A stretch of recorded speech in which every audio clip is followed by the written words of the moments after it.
Bonjour à tous et bienvenue pour cette nouvelle vidéo. Je suis ravie de vous retrouver pour une vidéo un peu plus classique, comme j'avais l'habitude de tourner sur la chaîne. Donc aujourd'hui, pas de short mass. Les short mass reviendront lundi, hein, pas de souci là-dessus. Alors c'est vrai que j'avais dit que hier serait le dernier short mass, étant donné qu'ils sont très peu vus. Ça même quasiment pas vu du tout, hein, à peine 50 vues. Donc bon, je me disais que c'était un format court qui permettait justement d'être vu rapidement, étant donné qu'au mois de décembre, il y a beaucoup de vidéos, beaucoup de chaînes font des vlogmas. Donc, je me suis dit que ce serait plus facilement regardable pour les gens. Et je dois quand même aussi avouer que pour moi, c'est extrêmement pratique. Ça prend pas longtemps à tourner. C'est un exercice qui oblige à être particulièrement concis dans le retour lecture que je fais sur les romans, hein, parce que c'est 1 minute, donc c'est comme qui dirait 1 minute pour vous convaincre, n'est-ce pas? Donc moi voilà, c'était un concept qui me plaisait bien, et c'est surtout aussi parce que ma meilleure amie m'a supplié. Oui Cécile, tu m'as supplié, et oui je te dénonce. Tu m'as supplié de continuer les short mass. Alors, il n'y a pas que ma meilleure amie, hein, il y a aussi d'autres personnes qui m'ont demandé de continuer, à savoir Lisa, la copine Lisa, et ma copine Rose. Et bon, voilà, le peuple a parlé, je vais continuer, même si c'est pas vu. Et ben, tant pis, moi, ça m'amuse de les faire, et c'est surtout hyper pratique pour moi. Bien, alors, j'ai fait mon intro, voilà. Alors, je bois mon thé dans la tasse petite lectrice que j'ai achetée sur la boutique d'Estelle. Estelle qui faisait une grosse démarque sur sa boutique qu'elle met en stand-by. Donc, elle faisait beaucoup de promotions sur les accessoires de sa boutique. N'hésitez pas à aller voir sur sa chaîne. Vous aurez les informations s'il y a encore des articles disponibles. Mais en tout cas, moi, j'aime bien prendre mon thé là-dedans. Et donc, aujourd'hui, je vais vous tourner une vidéo sur un tag que j'ai repris de la chaîne de Séverine. Il est bien ce livre, qui elle-même l'avait repris de Paper Palace, qui elle-même l'avait repris chez l'Olifant. Ça fait une chaîne de tags, je vous raconte même pas, les gars. Donc, c'est le tag « Comment je lis ». Alors, j'aurais pu vous faire la blague, en vous dire, bah, comment je lis? Bah, c'est très simple, avec mes 2 yeux, fin. Voilà, la vidéo aurait duré 30 secondes, ça aurait pu être rigolo, mais bon, voilà. J'avais bien pensé à le faire, mais je me suis retenue quand même. Donc, par le biais de plusieurs questions, je vais vous expliquer le processus de souhait de livre, achat de livre, obtention du livre, lecture du livre, vie du livre après la lecture, et peut-être d'autres choses qui me viendraient à l'esprit. Sait-on jamais. Donc, commençons par la première question. Comment as-tu envie de lire un livre? Ou autrement dit, comment arrive-t-il sur ta wishlist? Alors, je suis bien embêtée. Je n'ai pas de wishlist à proprement parler. Je ne tiens pas une wishlist sur PC, j'ai pas une liste où j'écris vraiment les livres qui me font envie. En fait, la wishlist, elle est là-dedans. Parce que quand j'en vois un qui me plaît, je dis « Ah, celui-là, j'aimerais bien le lire à l'occasion. » Donc, hop, je le note dans un coin de ma tête. Alors, je vous raconte pas le nombre de bouquins que j'ai envie de lire là-dedans. Ça continue, il va plus y avoir beaucoup de place pour le reste, mais bon. Donc voilà, j'ai pas vraiment de wishlist à proprement parler. Bien qu'il y en ait une qui existe sur Amazon, parce qu'il arrive que des gens me demandent ma wishlist. Ça arrive très très peu. Mais la dernière fois que ça s'est passé, je crois que c'était la copine... alors je me rappelle plus de son prénom, mais c'est Most Oni, son pseudo, qui m'avait demandé ma wishlist pour m'offrir un cadeau pour mon anniversaire. D'ailleurs, merci beaucoup. Si tu regardes, si tu passes par là et que tu vois la vidéo. Donc, grosso modo, comment j'ai envie de lire un livre? Eh ben, un peu comme tout à chacun, quand je les vois passer sur les comptes et les chaînes des copains, surtout des gens qui ont des goûts similaires aux miens. Parce qu'il y a des fois sur les réseaux, on voit des romans qui sont encensés par les réseaux sociaux, que je sais pertinemment que je ne lirai pas parce que ce n'est pas pour moi. Donc je n'obéis pas à des pulsions consuméristes en disant il me faut absolument ce bouquin, tout en sachant pertinemment que ce n'est pas du tout dans mes goûts et que je ne le lirai pas. Donc voilà, je suis les comptes des copains. Quand je pense que potentiellement ça peut me plaire, je me le note dans un coin. Et quand je tombe dessus, eh ben, je me le prends. Alors ça vient voilà. Dans la question d'après, comment le livre arrive chez toi? Donc, j'ai quand même la chance d'avoir quelques partenariats avec des maisons d'édition. Donc, il m'arrive de faire des demandes d'ESP. Donc, ils arrivent par la poste, quand ils arrivent. Hein. Des fois, la poste, c'est pas ça qu'est ça, hein, comme on dit. Il y a des romans que j'achète sûrs. Là, concrètement, je vais m'acheter le dernier Maxime Chatham, La Constance du Prédateur. C'est évident que je vais l'acheter parce que Maxime Chatham est un de mes auteurs favoris. J'ai quasiment tous ses livres à la maison. Et j'ai la chance qu'ils viennent dans la librairie de ma ville pour une rencontre et une séance de dédicace la semaine prochaine. Donc autant vous dire que La Constance du Prédateur va bien évidemment atterrir va rejoindre ses petits copains dans la bibliothèque. Sinon, eh ben, j'emprunte énormément à la bibliothèque. J'ai un abonnement, hein, j'ai une carte de bibliothèque qui est qu'on a la chance. Alors, on a la chance dans ma ville de s'inscrire aux bibliothèques, médiathèques gratuitement. L'inscription est gratuite pour les adultes, pour les enfants, pour tous.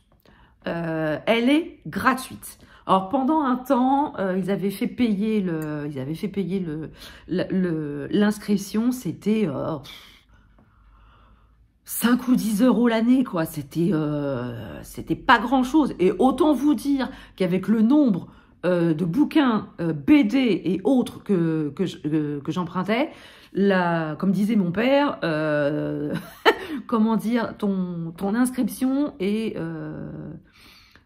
amorti dès le premier emprunt. Voilà. Quand j'étais jeune, hein, quand j'ai vivais encore chez mes parents, que j'étais étudiante, on avait le droit jusqu'à 20 ouvrages par emprunt.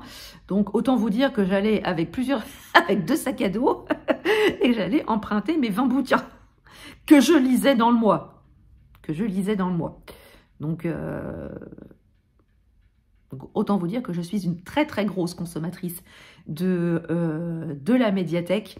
J'ai la chance quand même d'habiter dans une ville où les bibliothèques et médiathèques ont un fonds documentaire extrêmement riche. On a des nouveautés quasiment, aussitôt. Peut-être une semaine à 15 jours après leur sortie, voire 3 semaines, 1 mois après leur sortie. Donc, on a quand même des nouveautés assez régulièrement. C'est hyper, je trouve, voilà, je le dis hein, clairement, j'ai de la chance sur ce point-là, d'avoir une bibliothèque qui est extrêmement bien achalandée. Donc je vous dis, j'achète, j'emprunte ou quand je peux, et quand les maisons d'édition sont d'accord, je les demande en SP. Voilà. Alors, il se passe quoi dans ma palle? Voilà, une fois que j'ai acheté le livre, il est dans ma palle. Combien de temps peut-il rester dans ma palle? Alors, il peut arriver que j'achète et que je lise aussitôt. Alors, autant vous dire que c'est hyper rare. On en parle, hein, du lit d'Aliénor de Mireille Calmel qui est encore sous blister, que j'ai acheté quand il est sorti chez France Loisirs lors de la première édition. Hein. Il y a plus de 20 ans, hein, on en parle encore et il est toujours sur blister et je ne l'ai toujours pas lu. Peut-être que ce sera l'objectif 2023 de le sortir de son blister. J'en sais rien. Bref. Alors, il peut... Enfin, voilà, ça arrive que les livres restent plusieurs mois, voire plusieurs années dans ma palle, sans que ça ne me pose aucun problème. Voilà, autant être claire et transparente avec vous, ça ne me pose absolument aucun problème de garder les livres que j'achète plusieurs mois, voire plusieurs années dans ma palle. Je pars du principe que c'est comme les bons vins, ça se bonifie avec le temps. Et je peux avoir une pulsion de dire « Ah bah tiens, j'ai acheté ce livre il y a plusieurs années. Oh bah oui, j'ai envie de le lire, donc j'y vais quoi. » Et j'y vais. Alors, bien évidemment, pour les emprunts bibliothèques, je les lis quasiment, parce qu'il y a quand même une date de retour, hein, donc je les lis quand même dans le mois qui m'est imparti, hein, voilà. Et puis les services presse, j'essaye peu ou prou de les lire le plus rapidement possible, bien qu'il y a des fois ça arrive, ça arrive par vague, et que malheureusement j'ai 2 yeux, un cerveau, mais j'ai aussi un travail qui ne me permet pas non plus de lire toute la journée. J'aimerais bien, hein, mais malheureusement c'est pas le cas. Donc, voilà. Ensuite, quel est ton rythme de lecture? Une fois que tu lis le livre, est-ce que tu fais partie de la team gobage, hashtag Armance, ou est-ce que tu fais traîner ta lecture pour la savourer? Alors, il faut savoir que moi, quand je suis un peu comme Séverine, hein, là-dessus. Quand je suis à fond dans ma lecture, je le gobe. Hein, c'est ça. Quand je suis vraiment hyper prise par l'histoire, je le laisse pas traîner, quoi. Voilà. Après, quand le récit est hyper dense, hyper... voilà, où il y a vraiment beaucoup de densité, il faut vraiment de la concentration ultime pour le lire, il peut arriver que le livre, je reste quasiment une semaine dessus. Alors des fois quand j'arrive à la fin, j'ai hâte de terminer parce que j'ai envie de lire autre chose. Parce qu'il faut savoir que globalement, en moyenne, je lis 3 voire 4 romans par semaine. Alors ça peut paraître beaucoup pour certains, pas beaucoup pour d'autres, hein, pour ceux qui sont chez eux, qui sont maman ou papa au foyer, ça peut paraître peu, beaucoup. Enfin, moi c'est mon rythme de lecture depuis des années.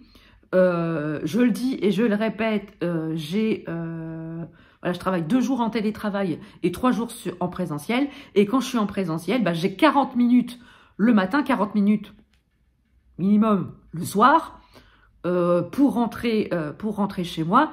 Donc pendant ces temps-là, je lis. Donc ça me fait 2 fois 40 minutes. Ça me fait 2 fois 40 minutes pendant 3 jours la semaine. Je vous laisse faire le calcul. Et il faut dire aussi que je lis sur mon temps de pause, de déjeuner le midi. Donc 30 à 45 minutes de lecture en plus le midi. Je lis toujours un petit peu le soir avant de me coucher. Bon, alors ça peut être 2 pages pour finir mon chapitre parce que je m'éclabousse comme un gros caca le soir. Ou ça peut être, voilà, quand mon chéri rentre pas le soir, je me fais une petite session lecture bien installée dans le lit. Pour rappel, hein, j'ai lu un Jérôme Loubry pendant le Black November. Je l'ai lu, j'en ai lu quasiment les 3/4 un soir, en 2 heures, en quasiment 2 heures, 2h30 de lecture. Voilà, donc autant vous dire que voilà, quand je peux m'octroyer des sessions de lecture quand je suis toute seule, je le fais et ça m'ajoute encore du temps de lecture. Donc forcément, bah, pendant ce temps-là, bah, je dégomme. Voilà, je dégomme du bouquin.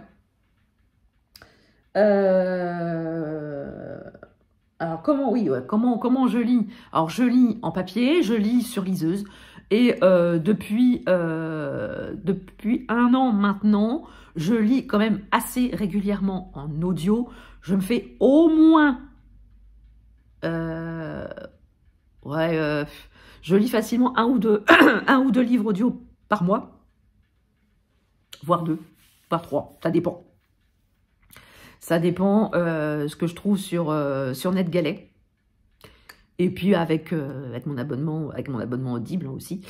Donc, donc voilà, mais je me mets de plus en plus au livre audio et j'aime de plus en plus ça. Voilà, les livres audio, ça m'arrive de prendre le livre audio quand je cours. Alors pendant ce temps, ça m'arrive vraiment quand je suis à fond dans ma lecture et que j'ai vraiment envie de retourner à mon écoute. Donc je mets mes écouteurs et je mets mon livre audio pendant que je vais courir. Ça fait passer le temps. C'est autre chose que de courir en musique. Mais ça me permet d'oublier que je souffre. Voilà. Alors ensuite, une fois lu, qu'est-ce que tu fais du livre? Alors une fois lu, j'en fais la chronique systématiquement sur le blog. Je fais une chronique écrite sur le blog. Et ben, j'en fais la chronique vidéo une fois par semaine dans les cas tu lus pour en faire profiter le plus grand nombre, bien évidemment. Et sinon, alors, je garde uniquement les romans qui m'ont marqué et ou les romans de mes auteurs préférés. Maxime Chatham, Marc Lévy, pour ne citer que, Franck Tillier. Voilà, des romans voilà, qui m'ont vraiment marqué dans ma vie de lectrice. Sinon, je les donne. Alors, avant de les donner, je les fais tourner. Quand je sais que c'est susceptible de plaire à mon père, je lui prête, enfin je lui file, il le lit, une fois qu'il l'a lu, je le récupère et je vais le donner ou en boîte à livres ou à la bibliothèque de mon travail, alors qui n'est plus sur le lieu de mon travail actuel, c'est là où je travaillais encore l'année dernière. Faut savoir que c'est juste en face de là où je travaille actuellement, donc j'ai qu'à traverser la rue pour aller déposer les bouquins. Et je sais que j'ai des collègues qui aiment bien lire, et bah à force, hein, je connais leur goût, et quand je sais que c'est susceptible de leur plaire, bah, je leur donne, hein, je leur donne directement, et ils sont super contents. Je ne les vends pas, tout simplement parce que j'ai la flemme.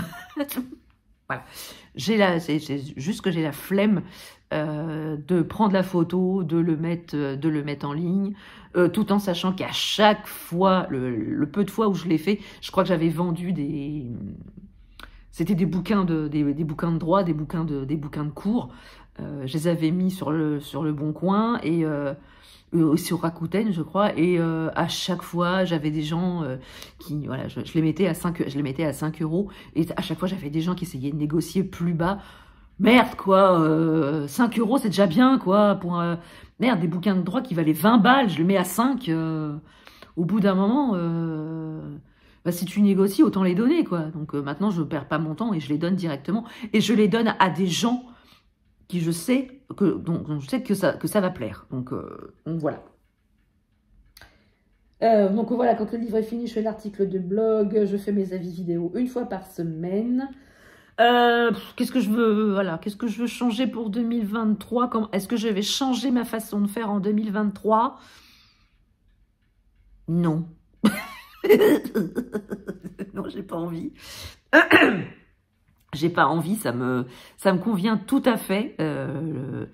La façon dont j'achète les livres, où je me note les livres, comment je les lis, comment je fais mes avis par la suite. Non, j'ai pas spécialement envie de changer pour 2023. J'ai ce rythme et ce rituel de lecture me convient tout à fait. Donc, il n'y a pas de changement prévu pour 2023. Sauf si j'ai d'autres opportunités. Voilà. Ceci est un appel aux opportunités. Quelles qu'elles soient, je suis ouverte, les gars. Voilà. J'ai pas envie de changer pour 2023. Je vais continuer comme je fais. Pour mon bon plaisir. Et tant que ça me plaît, je continuerai à procéder ainsi. Donc, cette vidéo est à présent terminée. N'hésitez pas à répondre. Vous pouvez tout à fait répondre aux questions en commentaire. Je serai ravie de vous lire. N'hésitez pas à liker la vidéo, à mettre un petit pouce en l'air. Vous savez que c'est hyper important pour la visibilité. N'hésitez pas à commenter. Même si c'est pour mettre un petit smiley, c'est pas grave. Mais manifestez. Oh, j'ai la voix qui part en sucette, moi. N'hésitez pas à vous manifester. Et si vous n'êtes pas encore abonné à la chaîne, n'hésitez pas, c'est gratuit, ça fait plaisir. Et ça ne fait de mal à personne. Sur ce, je vous laisse avec ce petit rayon de soleil. Je vous dis à très bientôt, ou d'ores et déjà à lundi pour les short mass. Et je vous dis à très bientôt pour une prochaine vidéo. Je vous souhaite de très belles lectures et je vous dis à bientôt. Bisous!